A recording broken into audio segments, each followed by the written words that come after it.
Welcome back, friends and astrology lovers. If you are new to my channel, I'm Yvonne Davis, an author, astrologer, and life transformation coach. And please subscribe. And also, I hope that you will like this video and click like and share with friends and family and on social media. And also, feel free to leave your comments. And I want to tell you that I have just created a new channel on financial freedom. So I just want to give you a real quick update on what that's about. So I will put the link above and at the end of this video and down below, because what I want to do is I want to try to do everything I can to help people who may have lost their jobs and need to find a new source of income. Even if you're on unemployment, eventually it will run out and you will need to find a new source of income. Now, some of you may have dreamed of being a self-employed entrepreneur and being financially free, which I have attained, and so I am going to share that with you in my channel, Financial Freedom. It's brand new, so I don't have a whole lot of content yet, but I hope you'll go over there and subscribe and ring the bell and see what videos I have on there right now. Okay, so with that aside, today's video is what's wrong with Trump? Now, that's kind of a general question that could have a lot of answers to it, but I'm talking specifically about right now with the astrological alignments. So I'm going to pull up that chart and have you take a look at this. Okay, so this is for the May Gemini new moon. And by the way, I am also going to put out a general video for the Gemini new moon in case you are looking at the alignments and wanting to know how they land on your chart and how they'll impact you personally. But I'm going to start out by looking at how the alignments are landing on Donald Trump's chart, because when I saw this, I realized that this was really quite amazing, and I felt like it was something that I really needed to share with you guys. So the first thing I want you to see is that at the time of this new moon, which is in Gemini, Gemini means some new information, okay? And that can have anything to do with information, communication, technology, especially technology related to communication and travel, but this is really short travel, like not long distance, but short distance travel. And so, and it can also be information that you're taking in, like you're learning something new. And so for everyone, this will be about some kind of new information that you're taking in or that you're expressing or that you're learning about, some new communication or technology for communication. It's all about information and communication, okay? Now, at the time of this, we got some pretty strange things going on here. Venus is conjunct Mercury. Now, this is Venus retrograde, which is different than Venus direct. So we need to talk about what that means. But also, it is in a square to Neptune in Pisces. Now, those of you who've been paying attention to what's happening astrologically, then you know that this is a big deal and you know how problematic it is, okay? Because with all of this energy in Gemini, which rules communication, the mind, thinking, and information, everything like that, and the square of Venus retrograde conjunct Mercury to Neptune, by the way, Mercury rules Gemini and Neptune rules Pisces, so these are intensified, okay? And then also the North Node is in Gemini. So there's a ton of energy in Gemini with the North Node, with its ruler Mercury there, and Venus retrograde, and the new moon is just like tons of energy. More energy there than anywhere else in the chart, okay? And then the fact that Mercury, ruler of Gemini, at the time of this new moon, is conjunct Venus retrograde, and that in itself is going to be a problem in terms of understanding what the true reality is. Because when Venus goes retrograde, she obscures reality. I call it her glamour magic. And the problem with Neptune is all about dissolving the boundaries of reality so that we don't know what reality is anymore. And Neptune is in Pisces, so that the sign that it rules. So that means that the problem of having the boundaries of reality dissolved means that it's intensified with Neptune in Pisces. It's like a double whammy. And then you square it over here to the Venus retrograde conjunct Mercury, and you've got a triple whammy and a quadruple whammy. And so this is all about people not knowing what reality is. And I think sometimes, you know, there can be two sides to this. One can be they're just not trying very hard. It's sometimes basically the confirmation bias becomes stronger than it normally is. And it's normally very, very powerful. And during an alignment like this, it becomes even more powerful. And so people go with their confirmation bias, meaning that they believe what they want to believe. And if you dangle a shiny object in front of them and they want to believe it's real, they'll believe it's real. So a lot of times this can be very disruptive when it comes to new romance. This is the worst time to be getting involved with people. Now, whether or not Trump is having a new romance, I kind of doubt it, but let's just say this would not be a good time for it. More likely what it has to do with is it has to do with his speaking to the public, because the 11th house is the public, and it also rules social media. And so he's, as we know, he's like twittering up a whole storm. I mean, it's just mind-boggling how this person who's supposed to be president of the United States, and we're in the midst of this crisis, and it's not just what's happening with the the numbers of people being impacted physically. I just checked today and we're up to 95,000 who have been basically diagnosed as the cause of death being the virus. And so that's a big, big deal. And, you know, for any president, that would be a big deal to have to be dealing with this, with these circumstances at this time. And on top of that, the economy is crashing, and we have, you know, record high unemployment. I heard that this may not be the official number, but the true number of unemployed is around 40 million, which is enormous, because if you consider that at the time of an election, you know, I think the final numbers in the last presidential election was around 62 million for Donald Trump and 65 million for Hillary Clinton. And so 40 million people is a lot of people. I mean, maybe that's pretty obvious, but sometimes I just have to like put it into perspective and compare it to something else to really wrap my mind around that. So yes, many people are being impacted by what's happening in the economy. Many people are being impacted by what's happening to the public health. And on top of that, you know, the job of president of the United States is supposed to be a pretty difficult job to begin with. So how does he have time to go on these tweet storms? I don't know. How can any human being tweet that much? I don't know. But even beyond that, there's a question of the legitimacy of the information he puts in his tweets.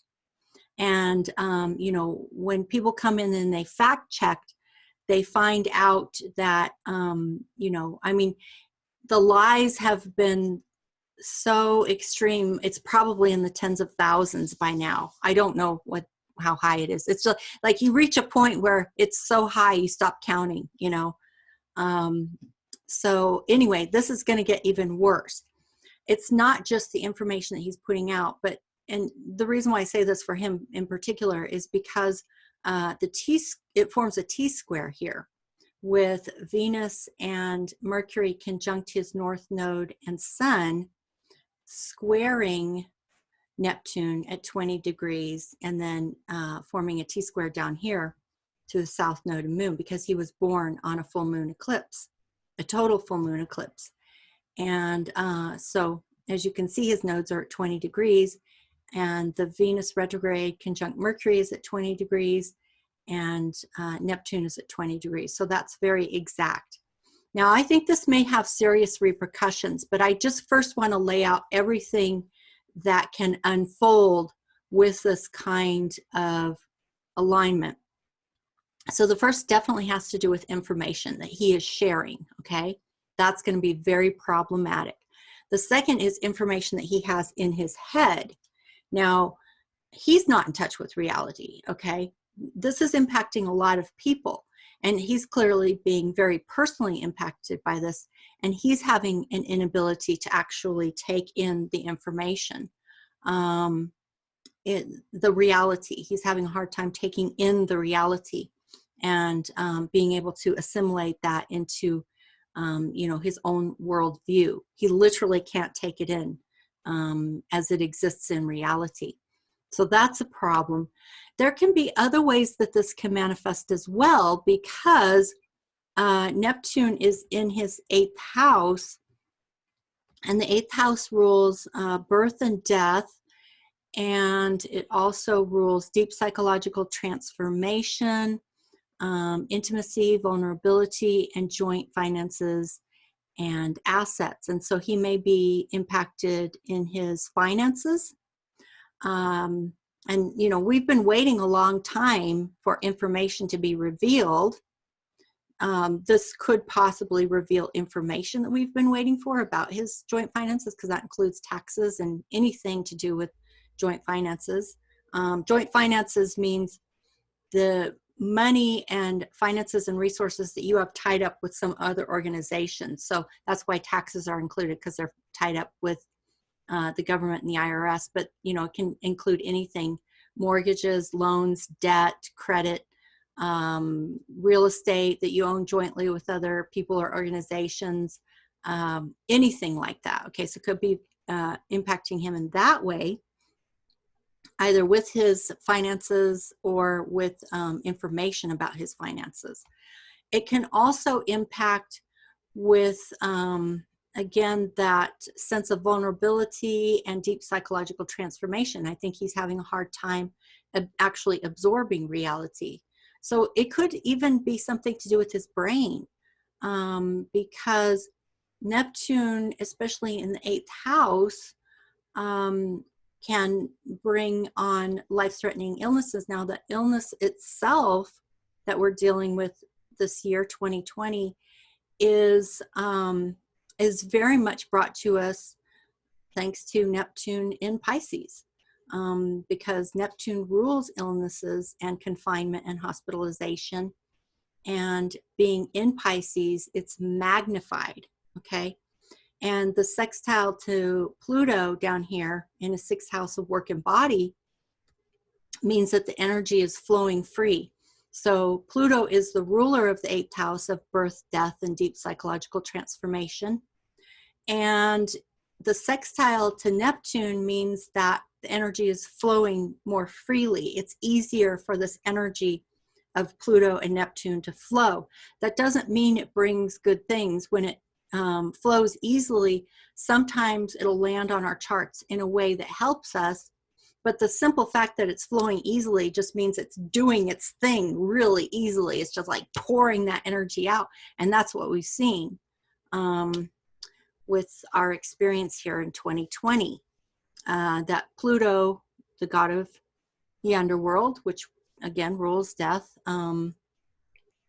is, and it's the ruler of the 8th house, is working, the energy is just flowing so smoothly with Pluto, god of the underworld, and Neptune. And it's just like pouring out all over the place. And we've seen that, okay? We've seen how the Pluto Neptune sextile is flowing energy so well and so easily. So, that T-square is really the most important thing to be looking at where Donald Trump is concerned, because this is not a good configuration on anybody's chart. But for him, you can see it's virtually exact on his nodes. So this is going to impact him in a very personal way. And I do think it actually has something to do with his brain and possibly his health. Because again, Pluto is down here in the 6th house of work and body and health. And so with the sextile of Pluto and Neptune and the energy flowing so well, I don't think that is a good configuration. And it's right over his vertex, which is fate. And it's expanded by Jupiter conjunct Pluto, and it's opposite his Saturn and Venus. So I don't think this is a good sign. And also for him anyway. And also he's still got the boomerang yod, which is not a good configuration for anyone. And one of the legs of the boomerang yod goes right up here to this 20-degree point. So yeah, so this is not a good alignment for anyone. Plus on top of that, he's got Uranus up here in his 10th house. That's the public house where everything is seen publicly, and it's squaring his natal Pluto, okay, in his 1st house of self. So these are definitely not good alignments. Now, really quickly, I also want to talk about another chart, because one of my subscribers named JB, hello JB, thanks for the comment. I'm going to try to answer your question now. Okay, so JB asked about Chiron. And so I may need to do another video on this, which I'm sure I will, because this relates to election day. And that's what JB was asking, was something about Chiron on election day. Now, I wasn't clear. I'll have to go back and read the comment again, and I will do another video on this, because, you know, we've got a lot of time till we get to November 3rd. So I wasn't 100% sure if that was the transiting Chiron or the natal Chiron, but the comment said something about it having an alignment that was exact or very close to exact. So I thought I would go ahead and check that out. And what I discovered was that, you know, we do see some things going on with Chiron. By the way, Chiron is the wounded healer. So often it will bring healing. It gives us an opportunity or wounding. It's a point in our chart where we have been wounded in the past.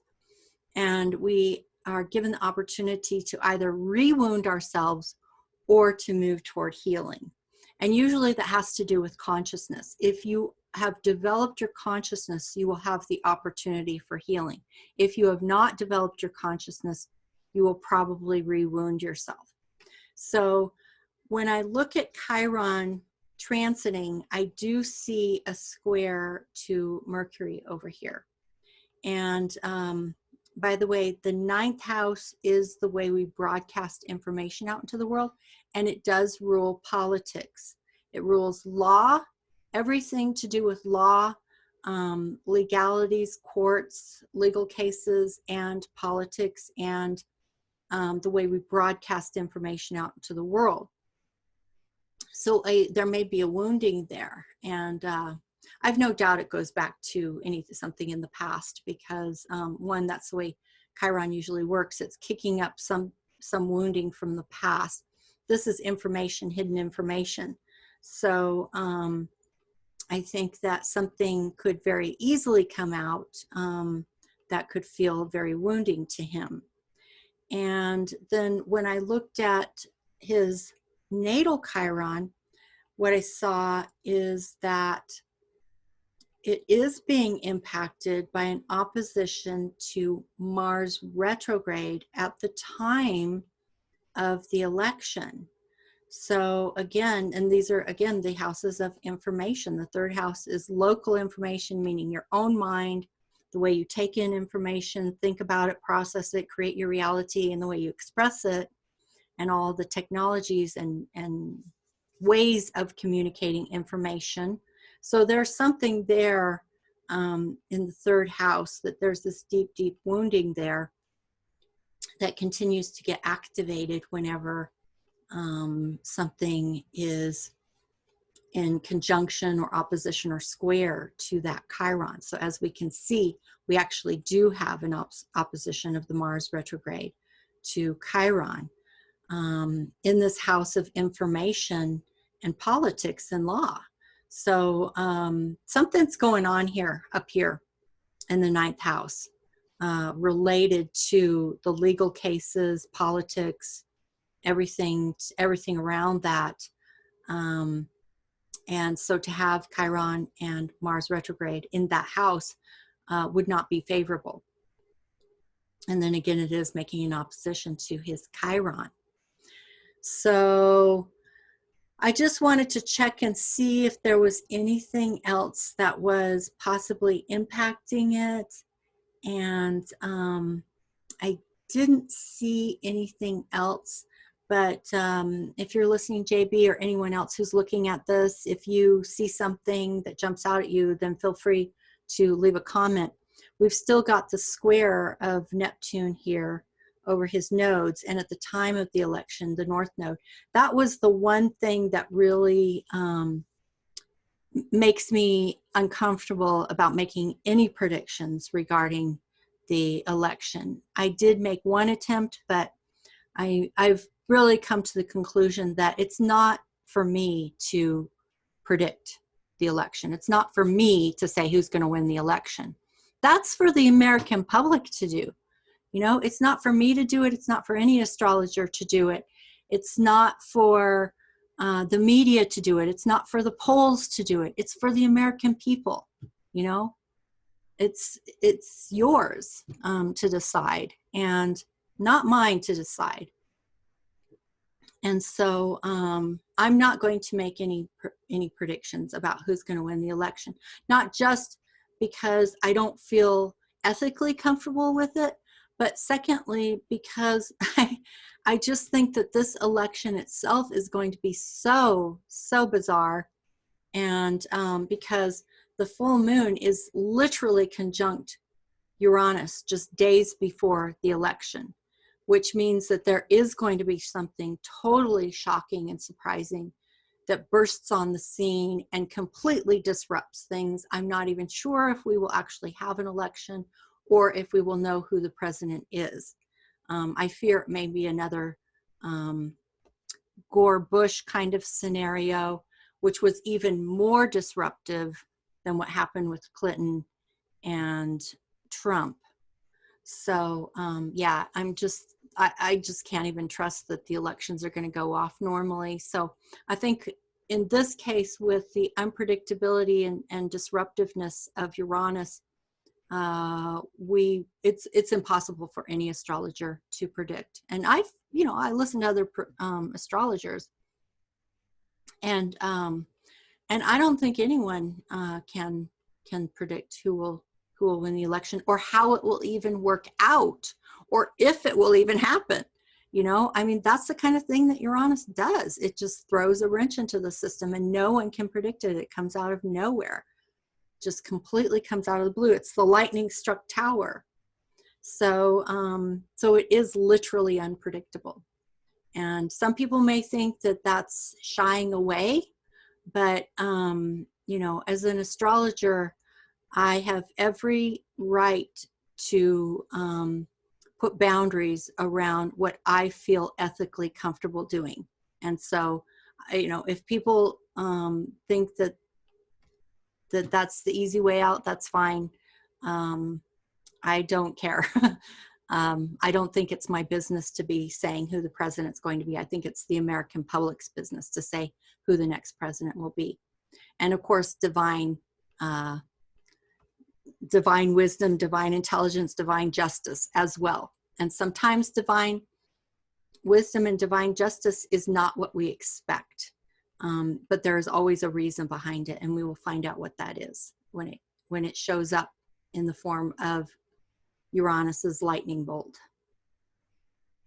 All right, so then one more aspect here is again this boomerang yod, which is again not at all a favorable alignment. So I think, you know, whatever's meant to be will be. I believe that absolutely 100%, and I've always said that. My highest belief is in divine wisdom, divine intelligence, and divine justice. I trust it 100%.